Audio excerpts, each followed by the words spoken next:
एक समय की बात है। एक छोटे से गांव में रामू नाम का एक किसान रहता था। उसके पास थोड़ी सी जमीन थी, लेकिन वह बहुत उपजाऊ नहीं थी। रामू बहुत मेहनती था। वह सुबह सूरज निकलने से पहले उठ जाता और रात तक अपने खेत में काम करता।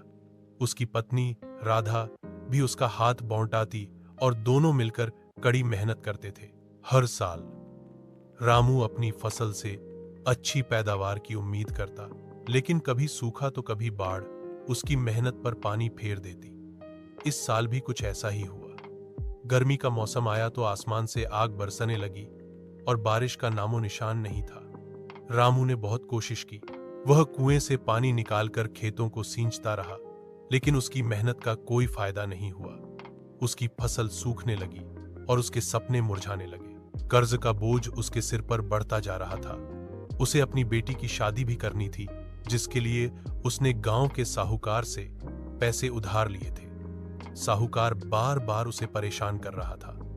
रामू की रातों की नींद उड़ गई थी। एक दिन वह पूरी तरह टूट चुका था। उसने अपनी पत्नी से कहा, राधा, अब मुझे कुछ समझ नहीं आ रहा। मैं कैसे कर्ज चुकाऊंगा, कैसे अपनी बेटी की शादी करूंगा?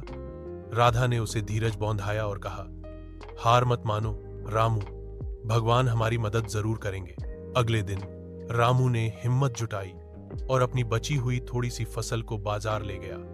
वहां उसे एक व्यापारी मिला, जिसने उसकी फसल को देखा और उसकी मेहनत की तारीफ की। व्यापारी ने रामू की पूरी फसल अच्छे दाम पर खरीद ली और उसे कुछ पैसे भी एडवांस में दिए। व्यापारी ने रामू से कहा कि वह उसकी मेहनत से प्रभावित हुआ है और उसे उसके साथ काम करके खुशी होगी। रामू की आंखों में खुशी के आंसू आ गए।